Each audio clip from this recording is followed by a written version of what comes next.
పువ్వుల కోట. పూర్వకాలంలో ఒక రాజుకి ఒక్కడే కుమారుడు. అతని పేరు బుద్ధిసాగరుడు. రోజు సాయంకాలం గుర్రాల సాలలోకి వెళ్ళి పంచకళ్యాణిని స్వయంగా తీసుకొని స్వారీ వెళ్ళటం అతనికి మామూలు. ఒకనాడు అతను గుర్రాల సాలకు పోయేసరికి అక్కడ ఒక చిన్న పిల్లి పిల్ల కనపడి, రాజకుమారా, త్వరలోనే మీ తల్లికి ఒక రాక్షసి బిడ్డ పుట్టబోతున్నది. ఆమె నిన్ను, మీ కుటుంబాన్ని మింగివేసి ఇల్లు నేలమట్టం చేసివేస్తుంది. కనుక నీవి వెంటనే భూలోకం చివరనున్న పువ్వుల కోటకు వెళ్ళిపోతివంటే తప్పించుకోగలుగుతావు అని చెప్పింది. ఇది విన్న తక్షణమే బుద్ధిసాగరుడు పంచకళ్యాణి పైన దౌడు ప్రారంభించాడు. కొంత దూరంలో అతనికి ఒక మైదానం కనపడింది. అక్కడ ఇద్దరు అవ్వలు కూర్చొని కుట్టు కుడుతూ కనిపించారు. దారం తెగిపోతే కొత్త దారం తీసుకొని, సూదులు విరిగిపోతే కొత్త సూదులు తీసుకొని వాళ్ళు అలా కుట్టుతూనే ఉన్నారు. అవ్వల్లారా, ఇదే నా భూలోకానికి చివర? చెప్పండి.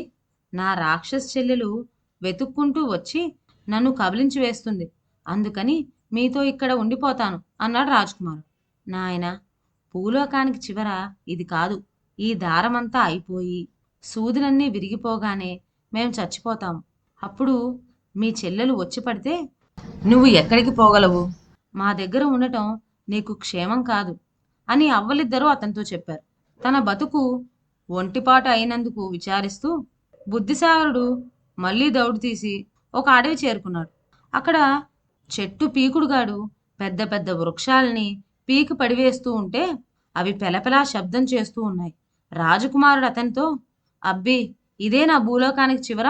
చెప్పు. నా చెల్లెలు వెతుక్కుంటూ వచ్చి నన్ను కబలిచ్చి వేస్తుంది. అందుకని నీతో ఇక్కడ ఉండిపోతాను అన్నాడు. నాయన, భూలోకానికి ఇది చివర కాదు. ఇంకా కొద్ది చెట్లు ఉన్నాయి. అవి పీకడం పూర్తి కావడంతో నా ఆయువు సరిపోతుంది. అప్పుడు అమాంతంగా నీ చెల్లెలు వచ్చి కబలించకపోతే నువ్వు ఎక్కడికి పోగలవు? నా దగ్గర ఉండటం నీకు మేలు కాదు అని చెట్టు పీకుడుగాడు చెప్పాడు. ఒంటిపాటు బతుకైనందుకు ఏడుస్తూ బుద్ధిసాగరుడు మళ్ళీ దౌడు సాగించాడు. ఈసారి ఒక కొండ ప్రదేశం కనపడింది. అక్కడ పర్వతవర్ధుడు కొండలను ఎత్తి బంతుల్లాగా ఎగరేస్తున్నాడు. అవి ఎత్తు నుంచి నేలపైన పడి దుమ్మైపోతున్నాయి. పర్వతవర్ధనుని చూచి రాజకుమారుడు, అబ్బి, ఇదే నా భూలోకానికి చివర? చెప్పు. నా చెల్లెలు వెతుక్కుంటూ వచ్చి నన్ను కబలించి వేస్తుంది. అందుచేత ఇక్కడ నీతో ఉండిపోతాను అన్నాడు. నాయన, భూలోకానికి ఇది చివర కాదు. అదిగో ఆ పర్వతాలు కాసిని ఎగిరివేయడంతో నా జీవితం సరిపోతుంది. అప్పుడు హఠాత్తుగా నీ చెల్లెలు తరుముకు వచ్చి కబలించి వేస్తే నువ్వెక్కడికి పోగలవు? నా దగ్గర ఉండటం నీకు క్షేమం కాదు అని పర్వతవర్ధనుడు కూడా చెప్పాడు. తన బతుకు ఒంటిపాటైనందుకు ఏడ్చి రాగాలు పెట్టి బుద్ధిసాగరుడు మళ్ళీ దౌడు సాగించాడు. పోగా పోగా బుద్ధిసాగరుడికి మేఘాల్లో నుంచి వేలాడుతున్న ఒక పువ్వుల మేడ కనపడింది. అదే తప్పకుండా భూలోకానికి చివరై ఉంటుందని అతను నిశ్చయించుకున్నాడు. తెరిచి ఉన్న వాకిలి నుంచి పంచకళ్యాణి సరాసరి కోటలోకి వెళ్ళి తోటలో ఆగింది. కోటలో నుంచి ఒక సుందరి దిగివచ్చి రాజకుమారుని చేయి పట్టుకొని లోపలికి తీసుకుపోయింది. అబ్బాయి, నువ్వు వెతుక్కుంటూ వచ్చిన ఆ భూలోకం చివరి ఇదేను. ఇంతకాలానికి నువ్వు ఇక్కడికి వచ్చినందుకు నాకు సంతోషంగా ఉంది. ఏకాంతంగా ఉండటం వల్ల ఇంతకాలం నాకేమీ తోచింది కాదు. నా పేరు ఛాయాసుందరి. నాతో ఆడుకుంటూ నువ్వు ఇక్కడనే ఉండిపోవాలి అని ఆమె బుద్ధిసాగర్ని బలవంత పెట్టింది.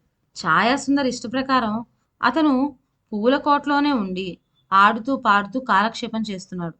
అతను తోటలన్నీ తిరిగేశాడు. చుట్టుపక్కల ఉన్న గుట్టలు ఎక్కేశాడు. అయినా ఛాయాసుందరి అతన్ని ఎప్పుడూ ఆటంకపరచలేదు.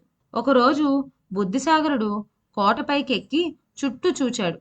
ఒక దిక్కున తన ఊరు, ఆ ఊళ్ళో పైకప్పు లేచిపోయిన వాళ్ళ ఇల్లు, బీటలు వేసిన గోడలు కళ్ళకు కట్టినట్టు కనపడ్డాయి. ఇదంతా తన రాక్షస చెల్లెలు చేసిన పని అయి ఉంటుందని అతనికి జ్ఞాపకం వచ్చి ఏడ్చి రాగాలు పెట్టాడు. అతని కళ్ళు ఎర్రగా ఉండటం చూసి, ఏమిటి కారణం అని ఛాయాసుందరి అడిగింది. నా మనసు ఏం బాగులేదు. నాకు చెల్లెలు పుట్టి మా కుటుంబాన్ని నాశనం చేస్తుందని పిల్లి పిల్ల కనపడి చెప్పింది. నేనిప్పుడు ఊరికి పోయి నా తల్లిదండ్రులను బతికించగలనేమో చూచి వస్తాను అని రాజకుమారుడు మాయామర్మం లేకుండా తన మనసులో బాధ చెప్పాడు. ఛాయాసుందరి ఎంత వద్దని చెప్పినా అతను కాదు కూడదని బయలుదేరాడు.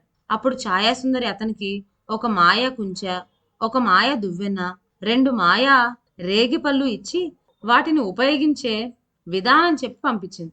పువ్వుల కోట నుంచి తిరిగి వచ్చేటప్పుడు రాజకుమారుడికి ముందు పర్వతవర్ధనుడు కనిపించాడు. అతను విసరవలసింది ఇంకా ఒక్క కొండ మాత్రమే ఉన్నది. దాంతో అతని పని సరి. అందుకని విచారంగా ఉన్నాడు. బుద్ధిసాగరుడు అతనితో విచారించవద్దని చెప్పి తన వద్ద ఉన్న మాయాకుంచె విసిరేసరికి భూమి పటేలని బద్దలయ్యి అందులో నుంచి కోట వేల పర్వతాలు పైకి పుట్టుకు వచ్చినాయి. అవి చూచే వరకు పర్వతవర్ధనుడికి ఎంతో సంతోషం కలిగింది. నాయన, ఈ పర్వతాలు 1000 వరకు సరిపోతాయి. నాకు మళ్ళీ ఆయువు పోసినందుకు నీకు మేలు కలుగుతుంది అని రాజకుమారుణ్ణి దీవించి పంపాడు. రెండో మకాములో చెట్టు పీకుడుగాడు అగుపించాడు.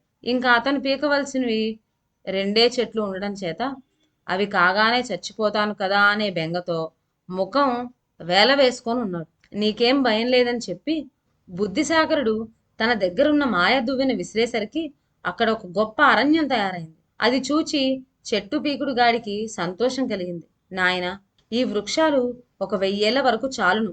నాకు మళ్ళీ ఆయువు పోసినందుకు నీకు మేలు కలుగుతుంది అని దీవించి పంపాడు.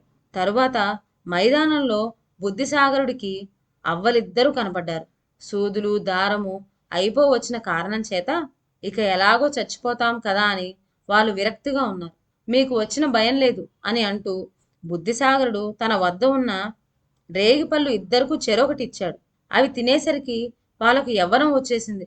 వాళ్ళు చాలా సంతోషించి, నాయన, నీ ధర్మమా అని మాకు మళ్ళీ 1000 వరకు ఆయువు పోసావు. మేమింతకాలం నుంచి అల్లుతూ ఉన్న జేబు రుమాళ్ళు నీకు బహుమతి చేస్తున్నాం.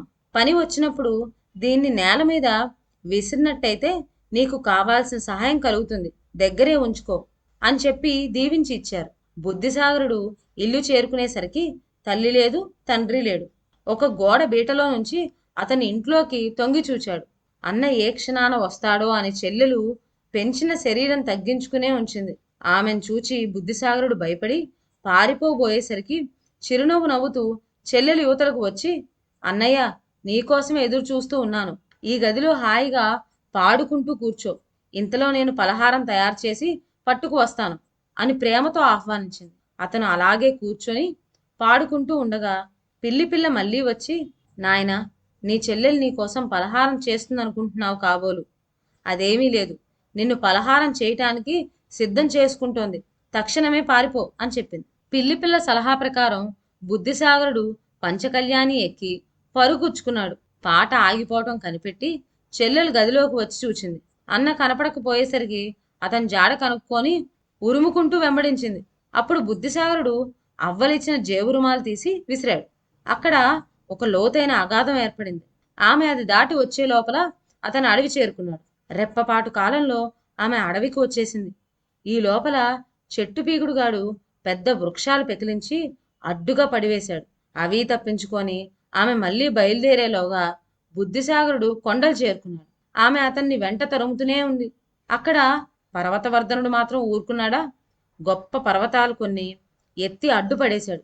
వాటిని తప్పించుకొని ఆమె మళ్ళీ వెళ్లే లోపల బుద్ధిసాగరుడు పువ్వుల కొడ చేరుకున్నాడు. ఈసారి ఎలా తప్పించుకుంటావు అని అరుస్తూ గోల పెడుతూ ఆమె వెంటబడుతూనే ఉంది.